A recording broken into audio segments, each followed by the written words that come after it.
There we go. So, welcome to our next speaker series at the Psychedelic Society of Palm Springs. Tonight we have Henry. Henry, pronounce your last name for me. Candell. Kendall, who's going to talk to us about the Ketamine-State Yoga, and we'll have some time at the end for Q&A. And yeah, Henry, take it away. I'm going to put you on. Thank you, Michael. Yeah. Thank you. Nice to see everybody. So I'm going to tell you a little bit about this, my journey with Ketamine-State Yoga, the sort of origin, helpless origin of this strange form of yoga, how it evolved, the significance it has had for my life. And then I will talk a little bit about mystical experience, the correlation of mystical experience and healing outcomes.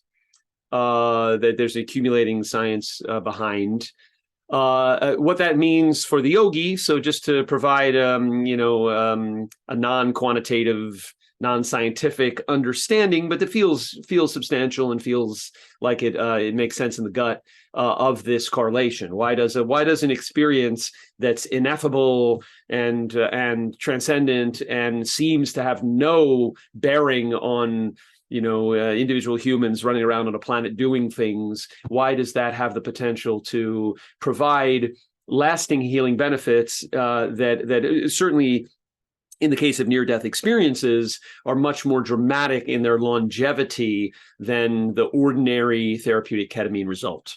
So maybe the goal for therapeutic ketamine would be, how can we understand the mystical properties of this substance and how those can be drawn out with, if not yogic practice, then other practices in order to improve the durability and the depth of healing outcomes using ketamine for depression and trauma and other things like that.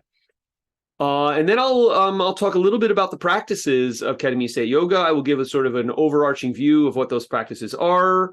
And then we should have a discussion and people should ask questions. Yeah. And slides, I would, by the way, do you want to share your screen? Do you have slides or a link if you want to post it to, just in case, to notes or anything? I'll post the notes here. Right. Here are the notes, an outline of the talk. Awesome. And I will occasionally share the screen, maybe just to show Ramana Maharshi's serene face or something like that. Perfect. So yeah. So all right, here goes. So I was summoned by a friend who was dying of cancer about 5 years ago. A young man in his early 20s who had been a student of mine, and our families are very close. I taught him as a sixth grader, actually, in science, and then again in physics. And a real genius. He skipped college to go to a Korean Go academy to study the game Go, which is in some ways similar to chess, because he was at that world-class level. And he was struck by this terminal illness and kind of called me to be one of the companions with him in those months. I taught him how to play the guitar. He wrote a whole bunch of gorgeous songs, and we talked philosophy and other things like that. In the course of his treatment, he had ketamine given to him for managing the pain. Gory procedures like sawing into a bone to remove something or something, and they would give him ketamine. This was early on in his treatment. And he described mystical experiences. I didn't call them as such, but these sort of semi-coherent text messages that I would get from the hospital or the conversations we'd have the next day were really filled with the hallmarks of mystical experience. And I had read an article by the neuroscientist Ramachandran years before, it kind of made a connection in my head because Ramachandran described the accounts of patients, terminal patients undergoing ketamine therapy, and the descriptions of these people, things like the pain is still there, but it doesn't belong to me, and things like that. really sounded to me a lot like the jnanis, the yogis of knowledge. The famous ones are Ramana Maharshi and Nisargadatta. There are lots of others too. It's jnana yoga, the yoga of knowledge. So this is not the yoga where you stand on your head or do it in some strange balancing posture. It's the yoga where you try to figure out what you really are, what this being really is. And it's at the same time as it's very cerebral, it is also seeking to completely abolish the conventional understanding of yourself and everything.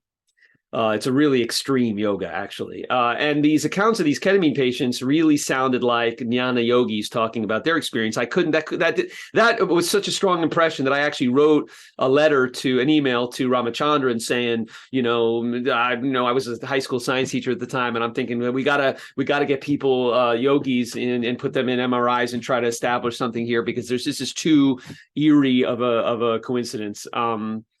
So I was struck by that. That had been years before. So my friend Ben had these mystical experiences with ketamine in his cancer treatment, and I was intrigued.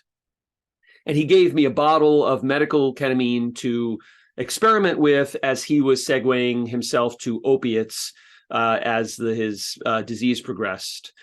Now, I had avoided psychedelics for my adult life. So this has happened to me at the age of 45. I have, at this point, 25 years of yoga practice. I am using yoga primarily to be more comfortable in a trauma body. And this is realized now with such clarity. At the time, I knew that I had struggled with depression since I was very young. I knew I had struggled with anxiety since I was very young. And when I say struggled with, I mean as constant companions. I was someone who, if you had checked in with me at age 27 or age 15 or age 40, how are you feeling right now? My body was always in a state of pain, of anxiety, the poles of anxiety and depression. And anytime I would touch psychedelics, a few times in college, except at very small doses, the trauma pain would surge, and I would feel completely out of control, and all the egoic defenses would slam shut, and I would spend the evening, shivering in bed, feeling horrible and regretful that I had ever done the thing. So I just had sort of resigned myself to, even though I am a musician and I do theater and I hang out with a lot of people who do psychedelics, they're not for me. So my buddy gave me this medical ketamine, and I experimented with it very gingerly. I took a small dose to meditate with. Then a few days later, I took maybe a little larger dose, and then cut to the big plot twist. I spent the day with my friend. It was wrenching. His illness was progressing. We connected very deeply, and I went home feeling just emotionally wrung out. And I took too much ketamine from the bottle. I swigged down what was remaining, and I was under the impression that it was only slightly more than I had had before. And I readied myself to meditate, to have a meditation that I thought would be kind of spacey and a little sparkly, but nothing special. And within a few minutes, I knew what had happened. I was coming up extremely fast, and language was starting to disintegrate, and my sense of who I was starting to disintegrate. And I mentioned this, trauma body, lots of fear, lots of anxiety, lots of health anxiety. And I toyed momentarily with calling my wife and saying, we got to get to a hospital. I got to get to an ER. I took too much ketamine. But there was something in me that knew, I'm a science teacher, so I knew, I had read the papers, and I knew that that the amount of ketamine I had taken was not dangerous, that it would just be a scary experience, but that it wouldn't be really a health risk. So I decided to write it out. I didn't call the ambulance. I sat there on my meditation cushion, and I kind of metaphorically buckled in. And within a few minutes, I did not know who or what I was. I had no sense of a body at all. And at some point in that state, this pranayama, which is a yoga breath practice, happened. And when I say happened, I don't remember a conscious desire to start it. I don't remember that there was a me to say, let me start doing pranayama. It just was happening. And the loving kindness meditation that I'd also been spending those days with, really for the same reason I did any other yoga practice, which was to try to feel more comfortable in a trauma body, just came to me. And I spent or happened. And I spent those hours in this state of there are no words, oneness, absolute love, no words. When I finally started when language returned, I had this sense of confidence that I had never experienced before.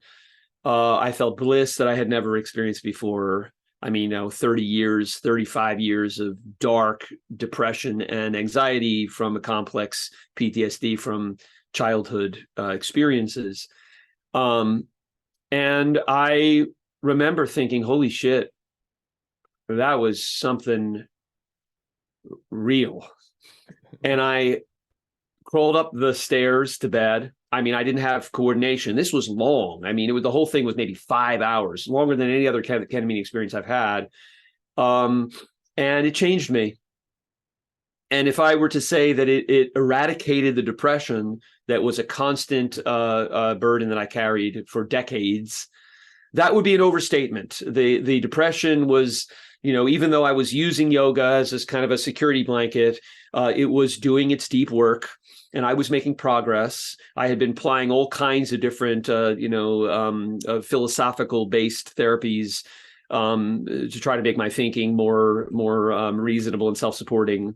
I had been making progress, but at some point around that time, I no longer had depression. It was a miracle. And I still consider this a miracle. I'm still grateful every day. I can't believe the fact that I walk this earth with no depression and no anxiety. Here it is these years later. I tried to process the experience. I talked to my friend about it. He died a few months later. And at some point in the next year, I thought, okay, I want to investigate this further. And I sought a psychiatrist who is also a Buddhist.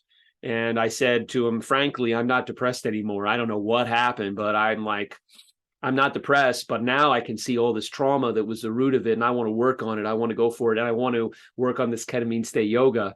And I described to him this experience I'd had. And he gave me a prescription for ketamine and so that I could practice.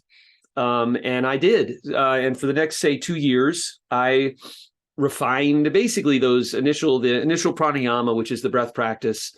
I refined it. I tweaked it. I added some things. I tried a lot of things. Now I have taught maybe a dozen yogis and hundreds of people. And now I'm starting to teach therapists, which is very satisfying. And I have taken tremendous benefits from this. I now am immersed in other psychedelic work. Ketamine isn't my main psychedelic right now because the alleviation of the depression and anxiety left me filled with energy. So I now have all this energy and confidence. So I'm like, now I'm doing the work that I felt like I couldn't do all those decades of I've been to ayahuasca retreats. I've done a lot of work with 5-MeO DMT, LSD, mushrooms, you name it, nothing recreational, all to try to excavate this trauma from a childhood that spanned childhood trauma that spanned 10 years. So it's really deeply embedded in my system, and psychedelic work combined with yoga has really been a godsend. I walk this earth without depression, without anxiety, with unconfidence that I couldn't imagine having, with energy at my age of 53 that I could not imagine having. And it's a tremendous blessing. And at some point in one of these Ketamine-State Yoga trips, I heard a very, very, very strong voice from some teacher in some other time and place saying, you have to teach now, you can't sit on this. So I realized I have to share. So here I am. As a final thing for this, for sort of as a unifying principle, Ketamine-State Yoga is mainly about the breath. If I had to really distill it, it's about surrendering at the bottom of the breath. And that turns out to have a real special resonance with ketamine's capacity to simulate a near-death experience, which Michael and I were talking about before, and has some real interesting science from widely disparate parts of science that are kind of converging on that ketamine has this near-death experience simulating power. I didn't know that at the time, but my pranayama is focused on surrender at the bottom of the breath. And the Ketamine-State Yoga techniques are more or less spreading out from that. Like, how do you perform that pranayama in a state where you don't know who you are or what you are, where there's no capacity to initiate any conscious act? So how can you take something procedural like that and embed it into yourself? How can you take personal intentions that are related to your personal psychological issues, your particular trauma, your karma, if you like, and how can you resonate those with this out breath meditation, this desire to fully let the lungs empty, in coincidence with the peak of the ketamine experience. And then other practices too, like hand mudras. I discovered a lot of practices along the way that you can essentially carry into states where you don't even know you have a body, and the yoga is still there, somehow supporting you, somehow carrying you through. And Ramana Maharshi, who is one of my yogi heroes, who is a famous jnana yogi of the 20th century. There he is. And he said, those who have not the mental strength to concentrate or control their mind and direct it on the quest will be self-knowledge, are advised to watch their breathing, since such watching will naturally, and as a matter of course, lead to cessation of thought and bring the mind under control. And maybe that language isn't, maybe we would choose other language. Control maybe feels a little too control-y. But I took that teaching very seriously. I wrote about this on the Reddit. I had an experience in a ketamine trip not too long ago where I had a very vivid encounter with Maharshi, and he just reiterated this point. And I know that I am in a highly over-elaborated ego with a lot of reliance on thoughts and logic. And I understand the approach of jnana yoga from books like Nisargadatta's book and how you do this kind of thing, but I think it's destined in my lifetime to remain a really cool idea. And I'm taking Maharshi seriously, and I am focused on the breath. So the mechanism by which Ketamine-State Yoga induces mystical experiences for me, and I believe for people who practice earnestly, is through surrendering at the bottom of the breath. It's not a concept. It's not a God concept. It's not a concept about mysticism. It's simply a technology. And that sits very well in the sort of tradition of treating yoga as a mind-body technology rather than as a religion. And that a lot of great 19th century and 20th century yogis were advocating for that approach to yoga, a technology of the body-mind. In this case, a technology to enable mystical experience. So, what is mystical experience? It is ineffable. There are lots of things you can say. You might read the Bhagavad Gita, or you might read Christian mysticism, or you might read the Tao, and you'll get different ideas. And usually, what those books do, or poems, or whatever they are, is they will say something like, the Tao that can be expressed in words is not the eternal Tao. That words are, to some extent, futile to capture this experience. And indeed, in the mystical experience questionnaire, which is used by some scientists trying to quantify their, how does ketamine do, how do other things do with mystical experience, ineffability, the incapacity to put the experience into words, is one of the features of mystical experience. Paradoxicality is another one. So you're going to maybe try to put it into words, and then you're going to have this other framing that seems to completely contradict, and yet they both sort of feel true. So a lot of the aspects of mystical experience that are, as it's described, are really how it feels. It's not saying what it is, it's saying how it feels. And you get things like deeply felt positive mood, joy, ecstasy, blessedness, peace, tenderness, gentleness, tranquility, awe, etc. So those kinds of vibes attend this this mystical experience. Transcendence of time and space. I teach physics. I think I'm going to call bullshit on that one. I don't think anyone can. I think that might as well just get folded into the ineffability thing, because really we're going to talk about the transcendence of time and space. I don't know. Anyway, ineffability, deeply felt positive mood, noetic quality, the sense of like, I know something really deep, but I, of course, don't have the words for it.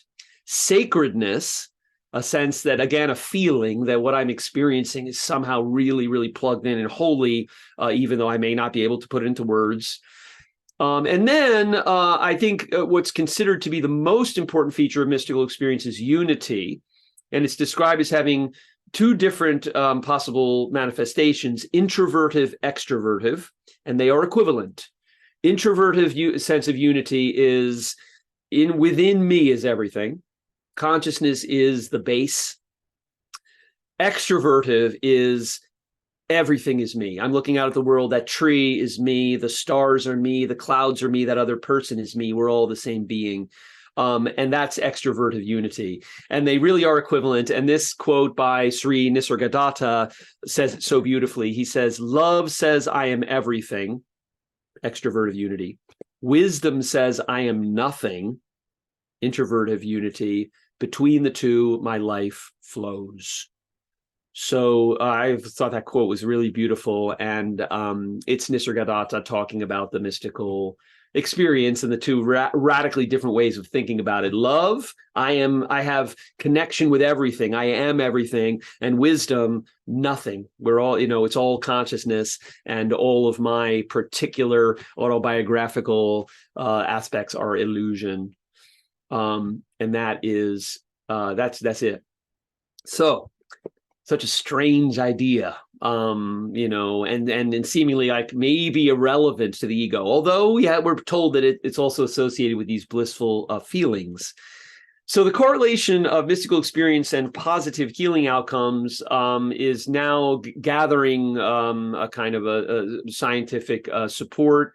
I've seen it for things that are very specific, like one paper I came across said that if you're trying to remit alcoholism and you're doing it with ketamine therapy, the degree to which the patient has a mystical experience is predictive of how much remission they will have from alcoholism. But this is a meta-analysis I have here. In the outcome, I'll just read the quote. So they're studying many papers. Mystical experience was a significant predictor of improved outcome in several studies. Specifically, Roseman et al. Found that the complete mystical experience had a direct and strong correlation to improved outcomes. Significant correlation between mystical experience and clinical improvement was established in 9 out of 12 studies. So, correlation does not imply causation. It could be that you've got the healing thing to go in, and the mystical experience is just some kind of byproduct of that. But just because correlation doesn't imply causation doesn't mean that when you see a correlation, there isn't some kind of causal aspect. So I think my hunch is that there is, and that when we look at the near-death experience, the mystical experiences that come from near-death experiences, and the fact that many of those confer positive transformative effects that last for years, by contrast with the ordinary antidepressant use of ketamine that maybe lasts for a week, if you're lucky, shows that we should be focusing more, or at least some people, the appropriate people, should be focusing more on drawing out the mystical experience.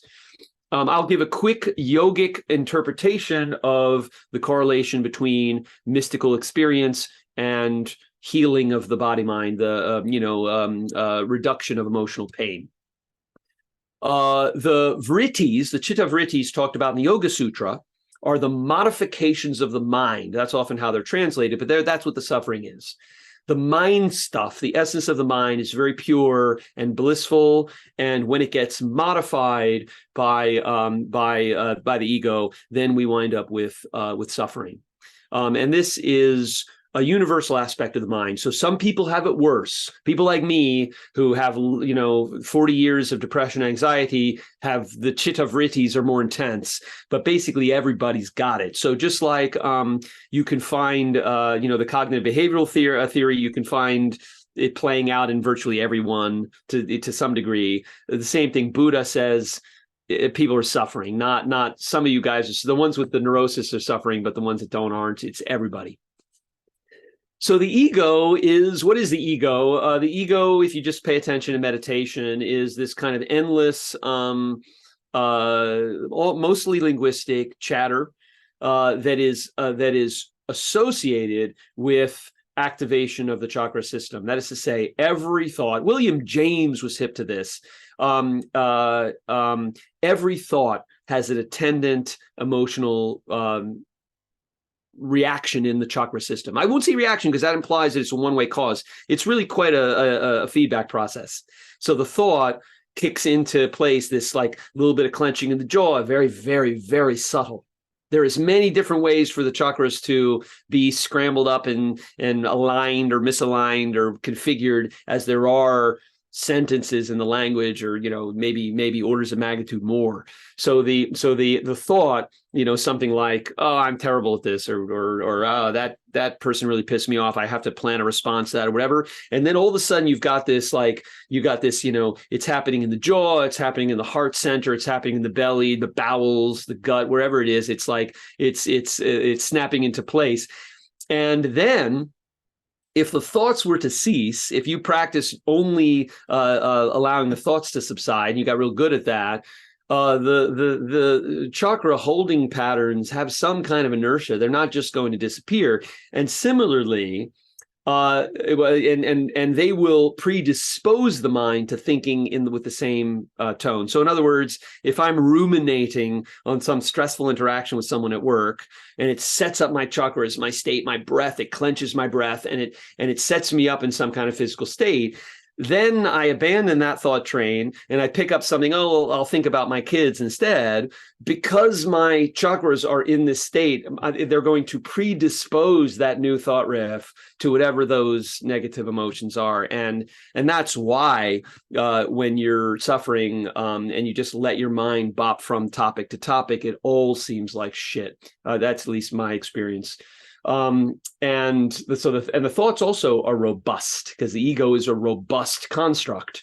So if you were to temporarily, like you go under propofol anesthesia, or you get drunk, or you have a good deep sleep, and the chakras somewhat align, all of those thoughts, being as they are part of your conventional identity, are going to continue, and they're going to quickly drag the chakras back into their configuration. So it's a endless feedback process, the ego.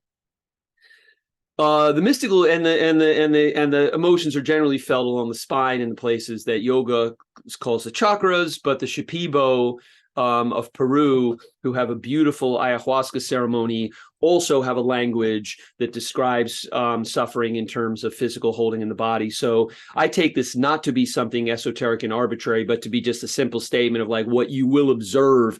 Pay attention to the body mind. You will find that you hold your emotions in your body in places that correspond to the chakras. Mystical experience interrupts the feedback process. So even if it's brief, when I'm at the peak of the ketamine state and breathing in this way, there is a complete cessation of the loop. Whether it's manifesting as like Ramachandran's patient, the pain, it's in my chakras, and I know my chakras are in my body, but I don't have a body at that point, so the pain is just floating in space. Sometimes there'll be thoughts, but they're absolutely bizarre. They're not like thoughts that you say, oh, you've become accustomed to, associated with whatever pain manifestation. So in that situation, mystical experience, the chakras immediately start to move toward their natural state. This is, I believe, what would happen in deep sleep were we all sleeping well. I think it's what deep sleep is mainly intended to do. You set up the system in a certain way, and the chakras can settle back down so that you're not destroying yourself with this constant holding. Instead, we'll find wake up in the morning exhausted. Wake up in the morning and the stress that is stuck in the body, the jaw that's trying to tell you I should have told off that person who insulted me, the heart center that's clenched with anger, all this stuff has just somehow made it through the entire night and waits for us in the morning. So it really is a pathological state that many of us are living in these days. So in this, whatever ketamine experience, I've also found it in the Bufo experience, and I think what happens is you wind up with an uncanny balancing of the chakras. The person, comes to, or the linguistic mind comes back, and they have an ego again. They say, "What's going on?" And they're in this state of for them, completely uncanny, unprecedented balance. A state of for me, I could say more blissful than I'd ever felt or even imagined. And in that state, there is potential to learn. So you could learn simply, I am capable of feeling bliss. I am capable of existing in this body mind without constant anguish. Those are very valuable learning experiences. But then beyond that, and this is part of the investigation of this now, and that when I'm working with these therapists that we're really avidly discussing is, are there ways, if you're doing, mind-body work through any kind of therapeutic modality, are there ways to really capitalize on that experience in the come down of the ketamine trip, where the person is settled in a way, and then when in the ketamine come down, the ego starts to reassemble itself, and you have the thoughts coming back online and the feelings coming back, and you really can see the machinery in a way that you in an ordinary daily life simply do not have access to.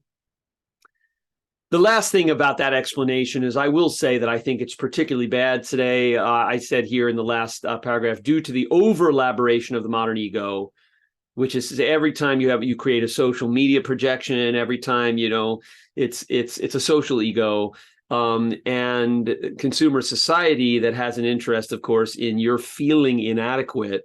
So you're being pummeled all the time with not only having an ego in the first place, which is a problem, like Buddha's diagnosis, anybody with an ego, it's a pain body issue, regardless of how functional your ego is. And then the society in some ways has a very strong interest and is actively engaged in discombobulating your ego and making it less stable and more painful.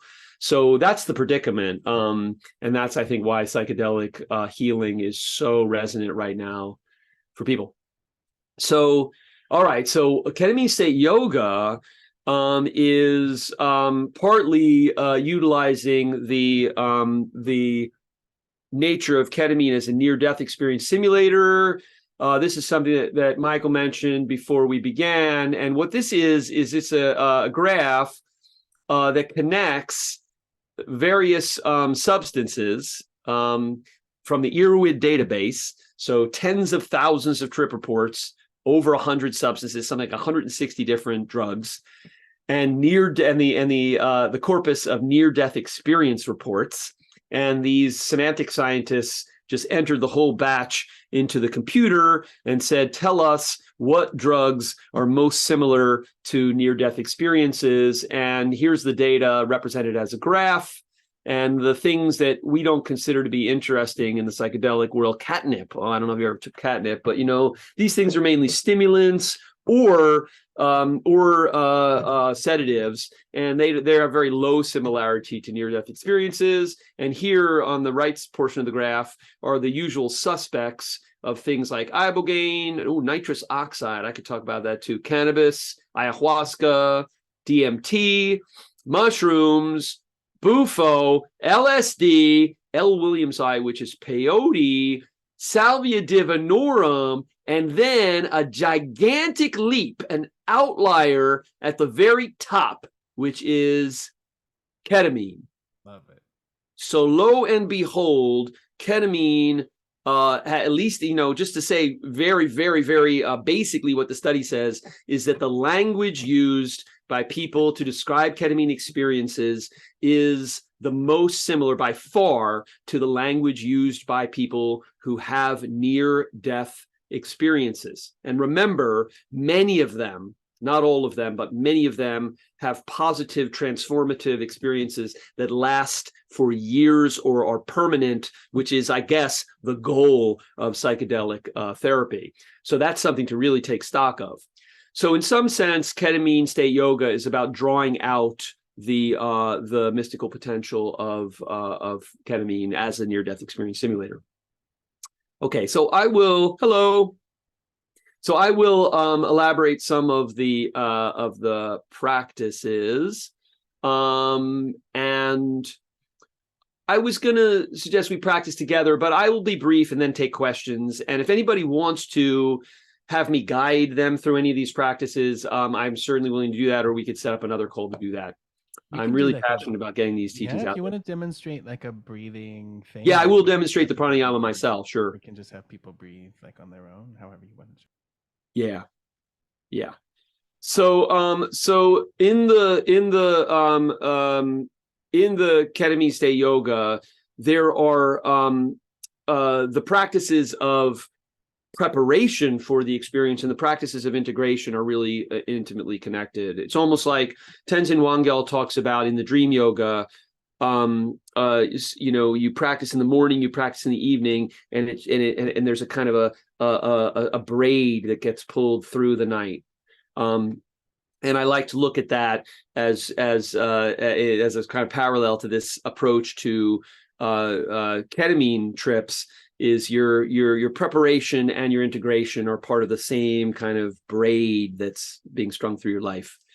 And I use Tibetan Dream Yoga as an inspiration for these practices. And the Dream Yoga is aspiring to lucidity in the dream state. So the dream yogi wants to be aware that they're dreaming in the dream so that they can practice meditation and transformative yogas inside the dream state, where they believe that it will be more effective than the waking state. And that is the principle of this. Hands down, we're practicing in the ketamine state to enhance the efficacy of these practices. And for the case of the dream, you have a bizarre, non-ordinary state of consciousness that you have to somehow become aware of and note this is a dream. And in the peak ketamine state, it's something similar. It's a very, very bizarre state. And to be able to sort of have awareness arise in that state, so that something in you can initiate the pranayama that surrenders at the bottom of the breath, is a similar endeavor. So Dream Yoga works by basically implementing daytime practices where you go around and you just, that tree is a dream, that bus is a dream, that person is a dream, that hat is a dream, that sidewalk is a dream, and you don't just say it in a rote way. You really try to feel it, okay? So I would suggest for the Ketamine-State Yogi that you connect this to something that brings awareness to your body and breath. And I choose, rather than say this tree is a dream, I look at something in my environment, I take something in, and I say something like I am, or even just I. And I bring the awareness to my heart center, and I inhale from the belly, and I let go, and I let it go as if it were a dream. When I was practicing Dream Yoga, I always had a very tender relationship to this realization that it's a dream, because I know the dream ends.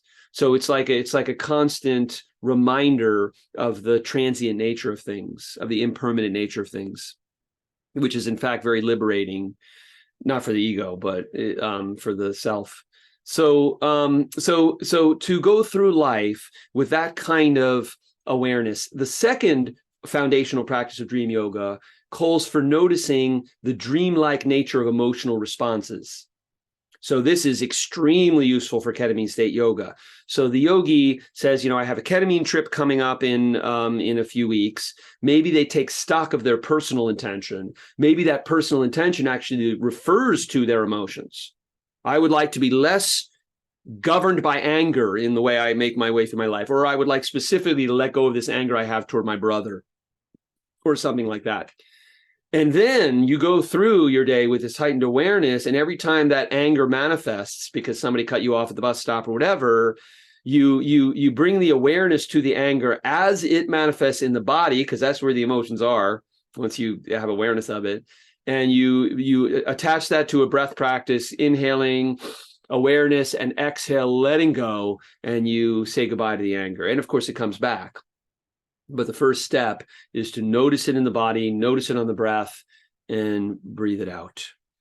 So those are the kinds of practices that the yogi is doing approaching the ketamine trip. And I've also put a lot of emphasis on trying to interweave the intention of the yoga, which is completely transpersonal. It's really actually mechanical. It's I intend to let go of my breath. I intend to completely let go of the exhalation in the ketamine state. And that is you get more motivation behind that, is much more likely to occur. How do you weave that together with your personal intention, which is different for everybody, and maybe something that's very resonant in your immediate life, maybe something that harks back to your old trauma. But I would suggest that, and we should definitely talk about it, but I would suggest that most cases you can take your personal intention and frame it in a way that feels genuine to you in terms of letting go, in terms of surrender, in terms of just being. And that is the resonance. So then when the practitioner is applying these adapted dream yoga practices during the waking state, and they're saying, oh, okay, there's that jealousy, find it in the body, inhale, exhale, let it go. They are practicing both of the intentions that will be carried out in the ketamine state. Now, of course, at a certain point, language will be gone, memories will be gone. It depends on the dose, of course, but at a peak dissociative psychedelic experience, those things are in abeyance or completely gone. And all you have is this mechanical release of the breath. And if you have entrained yourself through practice to associate that release, that surrender, that letting go of the breath with the letting go of your anger problem or your particular resentment of your mother or your particular whatever it is, then I believe that will go, just like the dream yogi practicing in the dream state experiences greater efficacy of their practices. I believe that if you can release like that in the ketamine peak, it is a gold mine for your personal healing. I mean, certainly, I'm one data point, but it's really dramatic what has happened in this middle-aged man, body, mind. Okay, so the central pranayama of the practice. So if it were this easy just to do this, it would be very simple. If you were guiding a patient during the come up, you could talk them through this practice. It should be mnemonic. It should be personal. If I were coaching somebody individual, I might see if they were a musician, if they wanted to make the breath have some kind of almost rhythmic musical sound. There are lots of ways to make it very personal and this sort of arouse the emotion and the motivation. But basically what you're trying to do is you're trying to breathe very deeply to raise the oxygen level so that then when you allow the final exhalation to leave, you can retain at the bottom for quite some time. I'll just give two options right now, and I'll practice them with you, and you can practice them with me if you like. The first one, I'm going to take 5 deep inhalations from my belly.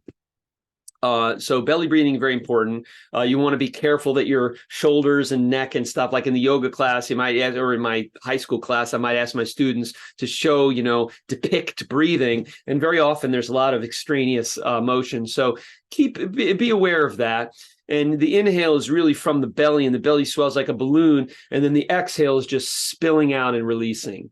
And I'm going to take 5 of those in rapid succession, interrupting the preceding breath each time, building the air, building the focus, building the energy. It's really tremendously energizing. And then in the final breath, I'm going to elongate the exhale for as long as I can. Okay, and I could do that with a sh sound, like saying shh, or I could do that with a s sound like a snake, or I could do that in yoga. It's called the ujjayi breath, where you constrain the throat and you make a kind of ah. And I actually think that's the best of all, because in the Tibetan dream yoga, they use the sound ah, visualized as a syllable at the throat, to relax the jaw and get this kind of this surrendered aspect in the throat chakra. So 5 deep breaths from the belly. The final exhalation, I am simply going to elongate as long as possible. And I'll show you with my hand that the breath is going out, because what I think Zoom does when it senses that something is noise, like me going shh, it will just cut it out. Okay, so here's the 5 deep breaths practice with the elongated final exhalation. It looks like this. It could be either through the nose or the mouth. I'm going to breathe through the mouth.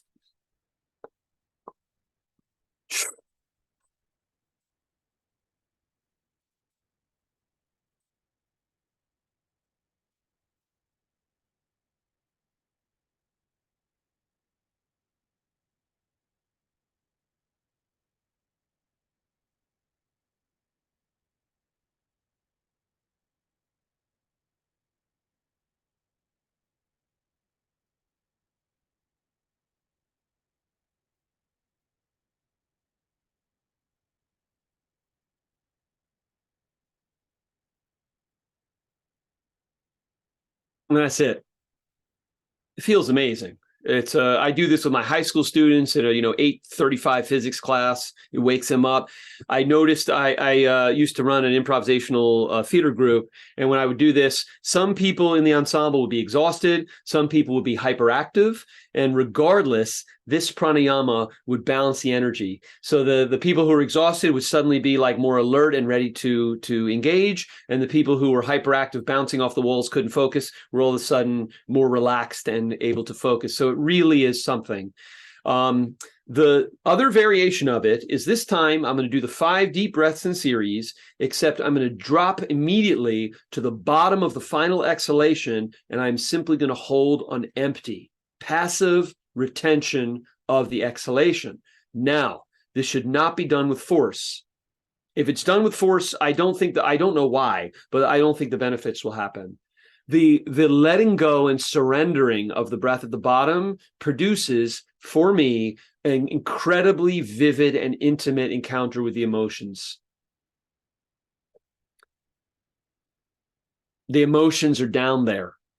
And when a person is top breathing and they're gulping air at the top and they're breathing like this, and they find themselves running out of gas really quickly, or giving into high levels of anxiety, very often there is simply an unwillingness to completely let the breath exit. So it's tricky. You have to practice it. The body wants to breathe. I am going to, the first few times that I feel the impulse to breathe, I am simply going to bypass it with attention.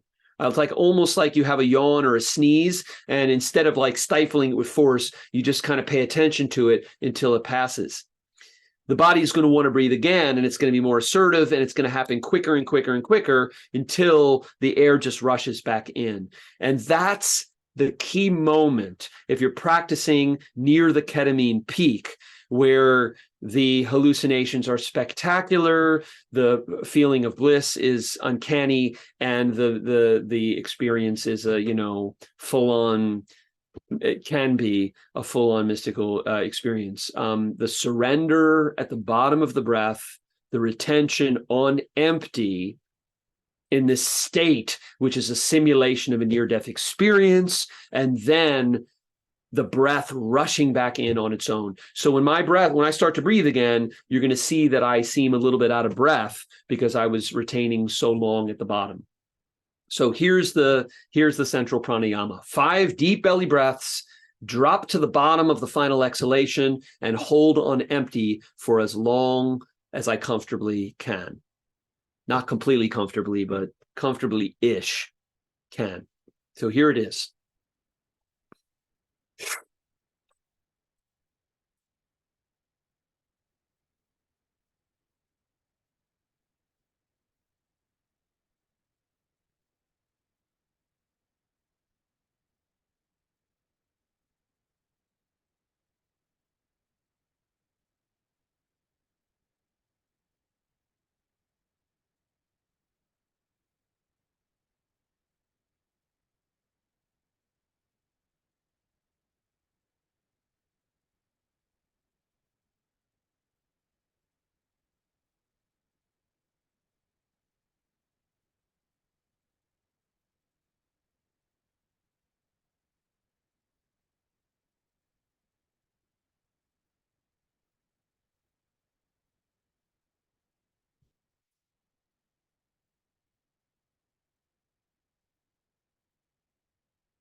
That's it. You may have noticed that when I was down there at the bottom, I was going through some stuff, and that is really something. It's like every emotion you have in your body is there at the bottom. And because the focus is mechanical, and I've practiced a lot, and ketamine helps. I'm not on ketamine now, but there's something about the synergy with that state that's where it happens. So a lot of the practice is simply training yourself to be able to do that at this in this state where you don't necessarily know your name, what you are, let alone who you are, and that you even have a body, and that pranayama is somehow happening. So if I were coaching a person, I would look for mnemonic potential ways of locking that pranayama in to as many different kinds of memory as possible. Sense memory, immediate sense memory. So one way is the phonological loop. We have a capacity to store in very short-term auditory memory things that are very short and rhythmic. So if I can make the breath something like, let's say I chose 3, and let's say I want to do it like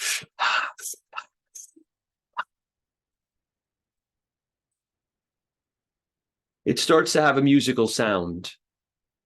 And when I'm doing the practice leading up for this trip, weeks before, months before, whatever, I am paying attention to the musical sound of it, or I'm paying attention to the feeling of it.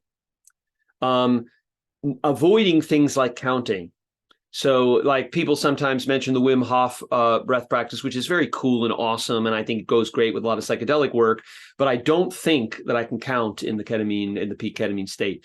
So I deliberately choose pranayama practices that are mnemonically connected in multiple ways. When the first accidental K-hole happened and Ketamine-State Yoga was born, I had been practicing kind of obsessively a pranayama of 7 breaths, but it was chunked into 3 parts. And I had been listening to it and hearing the sound of it. I had been feeling it in my throat, and I just knew it. My body and my senses knew it in enough ways so that it could happen without any conscious management of it. And that was it. Okay, so the last, I'll mention 2 more things and then open the floor for discussion. The come down, I would define as when the conventional ego comes back online. Obviously, for lower doses, the ego will be around for the whole time, unless you're really good at pranayama. But basically, there's this uncanny balance I experience in a bliss body, and yet the pain is still very vivid. I carry a lot of trauma pain. It's still there, but like Ramachandran's patient, it somehow isn't mine. I can see it as if from afar, and yet I can address where it is located in my body with such incredible, almost surgical precision, and see the correlate thoughts. So, oh, there's that self-sabotaging mental habit. Ooh, got me in the throat, got me in the jaw, got me in the heart. Well, let it go with the breath. I've practiced leading up to the trip, scanning the chakras, inhaling awareness to whatever chakra, and exhaling, letting everything go, throat, inhaling awareness, exhaling, letting it go, so that when I'm watching my ego, reconstituting itself after the ketamine peak, I get belly laughs. Guys, I was like depressed and anxious for so many years. I didn't laugh and I didn't cry. I didn't cry for maybe 30 years of my life. You know, boys don't cry. I stopped crying at age 5 or something, and I didn't cry for most of my adulthood. And I couldn't laugh either, even though I moved to New York with a theater group that was specializing in comedy. So I'd make other people laugh, but I couldn't laugh myself. And yet all the time in these experiences, I will just guffaw at the ridiculousness of the petty ego coming back online and yammering away with its like, you know, you're insufficient, you should be doing this, and just doing this. And I can see it like in slow motion. And the thought comes in and I can see where that thought manifests in my chakra system. And I can see how arbitrary the damn thing is. You know, I can let go of the thought and hold the feelings there for a moment and say, okay, that's what the feeling tones of that particular thought habit, you know, feel like. And then I can one by one, because I practiced, inhale, exhale, let it go with the breath. And of course it comes back. The ego is very robust, but the more practice you have in essentially usurping its power, the less power it will have over you. And the more you emerge as a being. And the being is the one who's connected to the mystical reality all the time. The being's not the being is you. Without, you, the you beneath or beyond or whatever word you want to use, all of the chitta vrittis, the talk and the physical emotional responses in the body. So I think chakra work combined with that type of conscious breathing is very powerful for the come down. When I work with this therapist with 30 years experience in her sessions coming up, I am very excited to learn more about what kinds of particular approaches work well in the come down of the ketamine state. And then I'll just close by the dream yoga practices continue. You continue to approach life. I was saying to Michael, one of my dream yoga teachers, Changtul Rinpoche, paused in the midst of these very esoteric, beautiful, but very esoteric Tibetan teachings, dream yoga teachings, to say, you have to remember this is the ultimate lucid dream. And he just gestured at the whole room, the whole reality. So really the best thing is you come down from the ketamine mystical experience, and then you look at everything a little bit differently. You're like, because you saw it. You experienced it. You even had some delightful moments when the language was back enough so you could sort of pin it down with little ideas and say, just notice how bizarre everything is. There's only a tiny little jump from everything is bizarre to everything is beautiful. A tiny jump. And I encourage finally Tenzin Wangyal's fourth foundational practice of dream yoga, which is cultivating joyful effort. So anytime you do anything psychedelic, intentional psychedelic healing, whatever it is, don't just pay attention at the onset, like in intention setting of the psychedelic communities, emphasizing go in with the right set and setting, but also pay a lot of attention to how you treat your body mind when it's over, because when the dramatic part of the experience is over, because if you relate to it saying that was good, I did right by myself, that was hard as fuck. I mean, I'm going to be struggling through a mushroom therapy session with my therapist actually this coming weekend. Most of it's not going to be fun, but at the end, I am going to do what Tenzin Wangyal calls cultivate joyful effort, which is I'm going to go into my chakras, go into my heart, really feel it. I did the best I could for myself. I'm on board with this. I'm going to try to cultivate a sense of joy, because then my neurology learns that effort was worthwhile.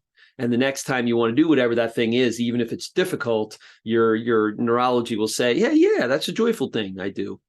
Rather than that sucks, and you have the same giant mountain to clear in order to actually do it.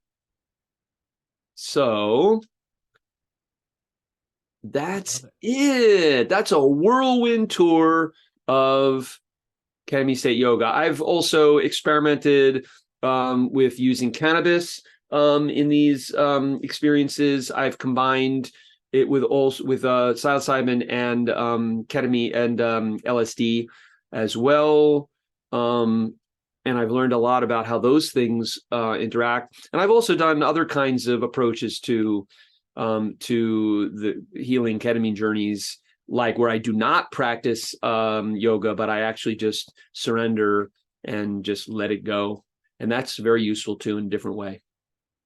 But in terms of inducing the mystical experience, I find that this pranayama of powering up the body with deep breathing and then surrendering to the bottom of the exhale and really retaining on empty until the breath rushes back in on its own is the moment.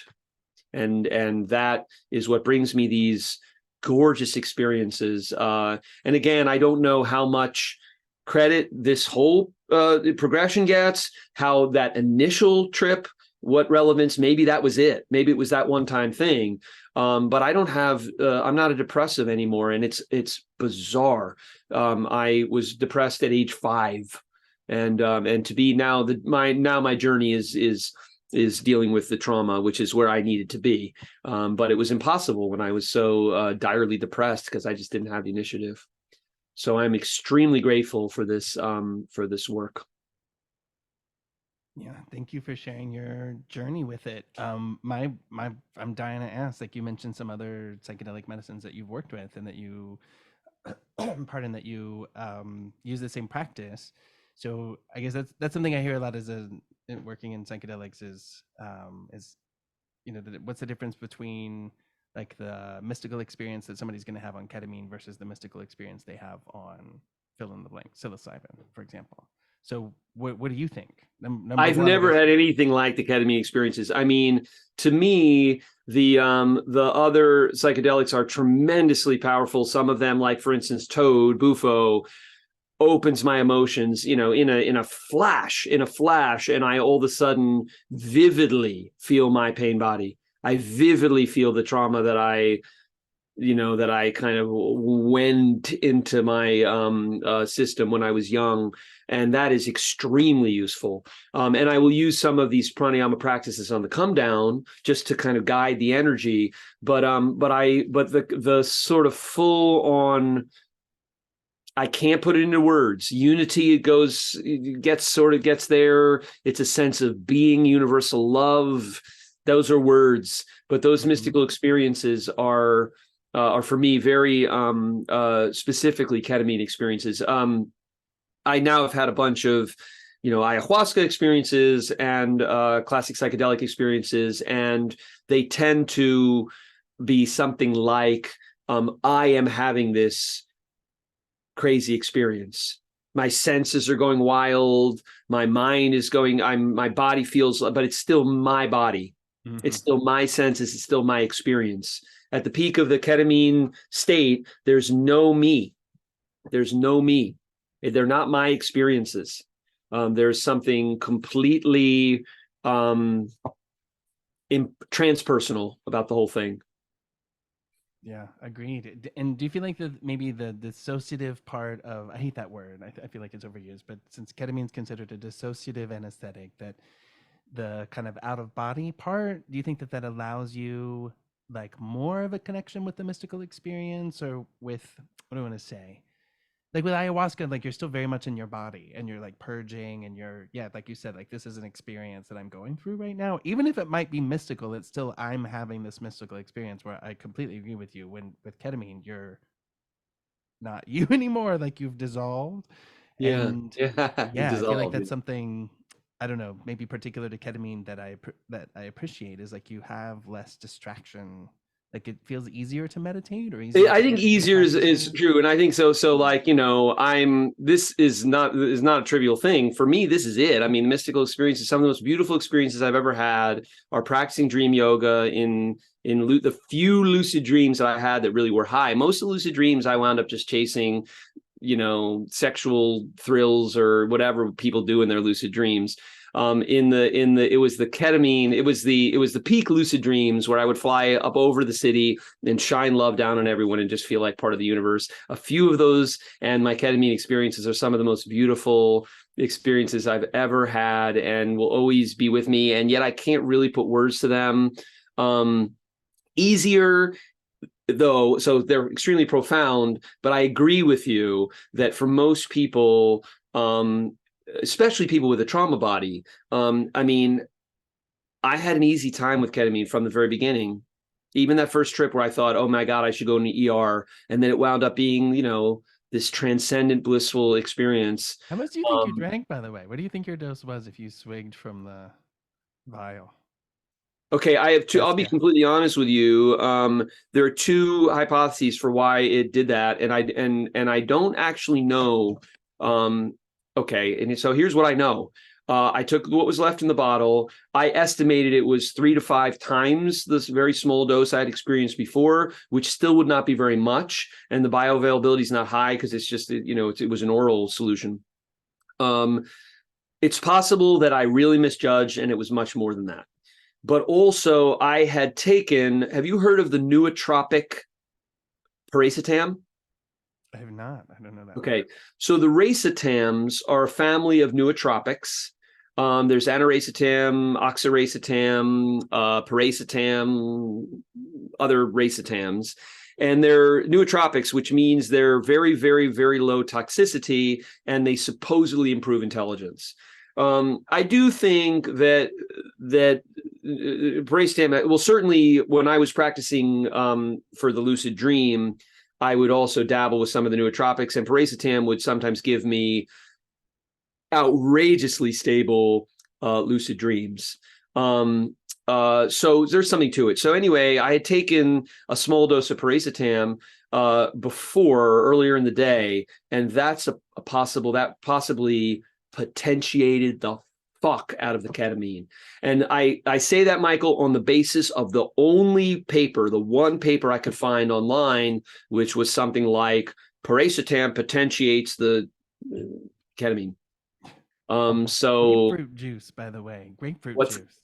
Oh yeah, right, exactly. But paracetam's, if you Google paracetam ketamine, you'll find the one paper, and it does suggest that. And anyway, so that's the other possibility. But whatever happened, it was, I went from, I'll take a tiny bit of this thing and have a kind of slightly spacey thing to, coming up so fast that I knew that I wouldn't know who I was in a matter of minutes, and had to make a spot decision what to do. And the decision to ride it out, sit there on my meditation cushion in my meditation room. I was like, if I have to weather an unexpected psychedelic trip, this is the place to be. And it happened. And do you feel like the breathing that you figured out to sort of pair with that, did you figure it out, or is it a breathing that happened to you? I feel like, let me give you a little bit of context. I feel like in some of my journeys, like my body is being moved. Yeah. Sometimes there's like some full ceremony happening, like in my ketamine journey, where my body, I usually take a little item, a little memento that I carry with me or whatever. And that memento like turns into something where there's like a ceremony in my ketamine journey happening, and like my body's moving and like something like Oh that. yeah, beautiful. So thank you. Do you feel like then that your breathing was like something, was it like a noetic, like mudra situation where it just came through and you started doing it? Or I had been practicing that particular pranayama. I call it the 7 deep breaths. I also, in addition to all those other things, I have some OCD. And I was practicing it kind of relentlessly, and I really had chunked it. I wasn't thinking in terms of mnemonics, but the 7 was broken up into 3 sections. It was 3 very rapid, robust breaths, followed by 2 kind of rolling tidal breaths, 4 and 5, and then a 6th all the way to the top, then dropping down to the bottom with some force. There's a bandha down there, a lock called Mahabandha, Muladhara, and then I would pull up for the 7th breath, lock all of the bandhas, and retain, and then let it go. And I just, it just happened. It was bizarre, and it happened, in a series of trips after that. I would do just like sitting there, not I sitting there, but just like breath happening. Beautiful. So Jen had a It sounds really question. weird, but I never thought, oh, I know what I'll do to get through this. I'll breathe. It just was like the pranayama. I was sitting there It's on my all cushion and the pranayama was happening. Yeah, it's all weird. It always sounds weird. That just Yeah. goes with the territory. So Jen's asking, says she's curious about the doses that you're using for your practice. So do you have, you mentioned 300 milligrams before sublingual. Do you have like a choice? Do you always, is that your standard dose? You like a 300 for you? Do you, do you have like practices where you would decide to do like 100 milligram type of a dose with a meditation or with a practice versus a 300? Do you mess with that at all? What's your I was, I've tried a bunch of things. I started out at 200, maybe 2 years ago, and that was sufficient. And I would do them like the psychiatrist advised. I would do one, wait for it to dissolve, swallow it, and then do the second one. And I progressed to 300 at some point after a year or something. And often to make the peak more intense, I will use them all three at the same time. Mm-hmm. So rather than do them in series, I'll just take them all together. I will potentiate them, I guess, with magnesium. So I'll supplement with magnesium, sometimes ashwagandha. I've tried a bunch of things like that. Never grapefruit juice. Green tea, I drink a lot of green tea through the process. But I don't, and I've done 400. I've gone all the way up to 400. That's the highest dose that I have done. Yeah. And I'm not sure about how dose dependent it is. I think some of that may have to do with I know that idea is out there that there are pivots, that the ego, tipping points is a better metaphor, where the ego kind of can break one way or the other. And if it's on this side, it'll break toward fear and anxietizing and obsessing. And if it's on this side, the ego will give up and let go, and then you'll have a radically different experience, even though the tipping point was actually quite subtle. I'm not sure. I mean, I think like I can have mystical type experiences just on the meditation cushion without ketamine, practicing this particular out breath pranayama. It's called Nishesha Rachaka pranayama. And it can produce almost out of body feelings without any ketamine. We have like holotropic breath work as well, right? Like breath for sure. Yeah, it's a little subtler than that. It involves a little more kind of orchestration, like a little more is going on. I'm not sure I approve of the hologram, to be frank. The Wim Hof, it's a little bit too much. Yeah, I don't know. I would definitely be open to discuss that, but I think that that less is more, and that you can raise the blood oxygen level in order to benefit yourself and retain for more time at the bottom just with 5 breaths. You don't need 30 or 50 or 100 or whatever. And furthermore, if you do the practice iteratively, so if you practice the 5 deep breaths, land at the bottom, and a guide would be wonderful for this if the person wasn't used to focusing for long periods of time, and then you breathe normally, you'll feel great. Your breath feels so subtle, having surrendered at the bottom, soft. And then you do it again after 5 minutes, you will be able to retain longer at the bottom. And you do it again after 5 minutes, you'll be able to retain even longer. There's some cumulative effect. Mm-hmm. I'm not sure why.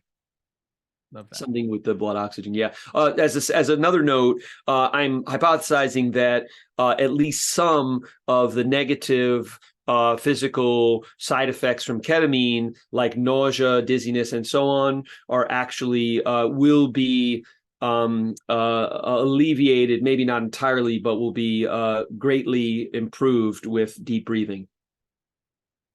That some of that is low oxygen levels. Yeah, that leads to Topher's question. Do you think that experience changes based on position, posture, and like a dieta approach? Oh, wonderful. Okay, thank you.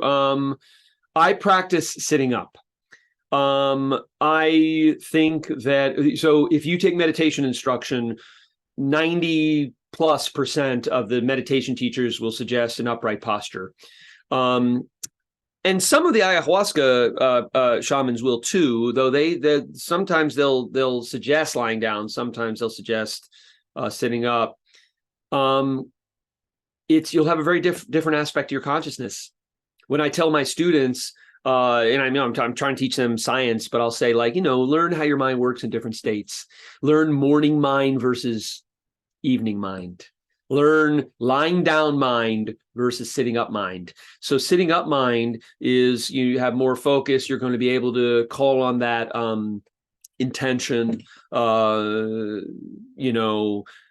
clarity, whatever the words you would associate with that. And then lying down is going to be more dreamlike. So if your goal was to, really surrender and let the trip take you, then maybe lying down would be preferable. Yeah. Do you practice with music at all, or are you doing it without music? For a long time, I used brown noise, which is like white noise, but it's skewed more toward lower frequencies. It's more soothing, enveloping than white noise. I have a really nice Bluetooth speaker, so I would kind of fill the room with this very bassy noise, and I would find that near the ketamine peak and after, it would turn the noise into music, and I would be hearing, just like in lucid dreams, I would be hearing like chorales. I would be hearing like horn sections and things. Really interesting. The mind somehow drawing out the frequencies from this noise. Then I had a period where I was, my depression broke, my anxiety was gone. I had all this willpower, and I knew that I needed to go into deal with the PTSD from my childhood. And then I would use music that was intentionally to draw out strong emotion. And for me, that was vocal music without discernible lyrics, and very like reverby and beautiful textures, and generally female vocals. So Juliana Barwick was someone I used a lot for a lot of trips. She's wonderful. Nice. And then ambient music, but I tend to avoid music with words. And for a while, I was going for noise because the experiences were so otherworldly that I didn't want any tethering at all. I didn't want anything pulling me into any cultural thoughts or associations with my life. I wanted to just see, what is this strange other world that I'm exploring. Yeah, beautiful. So that would be position, Topher. It is very important to be able to breathe deeply. If you can breathe deeply well on your back, then that's cool. But not everyone can. So that's an interesting thing to maybe investigate. If you feel like you're not breathing really robustly when you're on your back, then you could prop yourself up a little bit. Do you fast beforehand? I definitely don't go in with a full stomach. I don't experience nausea. I've never experienced nausea because I've always been breathing deeply in the ketamine trips. I think that's the reason. I've never had even a whiff of nausea. And it's not, so I will allow several hours, but it's mainly for mental clarity. Like if I'm telling my students morning mind, evening mind, lying down mind, sitting up mind, there's also post-digestion mind. And if you really want your thing to be sharp, to really, experience that mystical experience, I think that digesting at the same time is not a great idea. So I would fast, or close to fast. But also, you guys know, of course, hydrate a ton. Yeah. You want to wash ketamine out of your body as quickly as possible. Yeah. Yeah. Ginseng, also no nausea, unpleasant dizziness. Same. And some, I work with therapists, and some of them are very like, oh, we don't let them swallow. That's why there's nausea or whatever. And like, if you don't swallow, you're wasting the medicine. And I've never have clients that have nausea. Like, I think if you do have nausea, it might be something that's coming up for you, like treat it sort of like a purge situation maybe, but no, never. The one time it's only a hypothesis. I only found one paper, again, online. There's not a lot. Maybe it'll accumulate, but I found one paper that looked at blood oxygen levels. So ketamine is much safer than other anesthetics. That's why it saved people's lives during the war, because it doesn't depress respiratory rate and cardio and stuff as much as other anesthetics, but it does a little. So in this one paper I saw, the blood oxygen levels were a little bit lowered in the ketamine state. Hmm. So I think it's wise to do deep breathing. And if I had resources and could run experiments, I would have people do ketamine journeys in oxygen tents. Yeah, fascinating. All right. Any other questions from folks?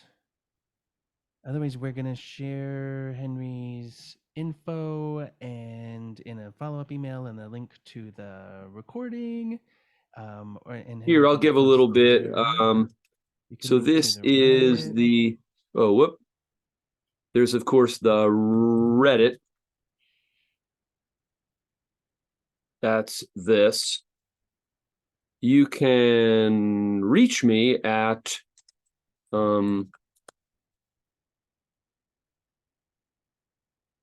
While you're typing that, here. yeah, Henry does some talks on. So he just had a meetup last week, and so this Oh is. yeah. I kind of had him do like the next chapter of his talk. So there are other things to talk about in this ketamine state yoga, and you can catch him on meetup next time. And if there's no other questions, then I guess we'll say thank you again, Henry, and wish everyone a good rest of your evening and definitely things to think about. And yeah, tell your friends about ketamine. It seems like the people who have the strongest opinions about ketamine have the least experience with it. And it's a beautiful, beautiful, fully psychedelic, fully sacred medicine, you know? Oh yeah. Yeah. You know, this guy Yeah, gets it. no, right. Yeah. Proof is in the Yeah, pudding. exactly, right? Yeah. All right. Thank you very much again. And yeah, just stay tuned. Henry, thanks so much. Everyone, thank you for coming. And, we'll see you next time in our speaker series. Good night. Thank you, Michael. Thanks.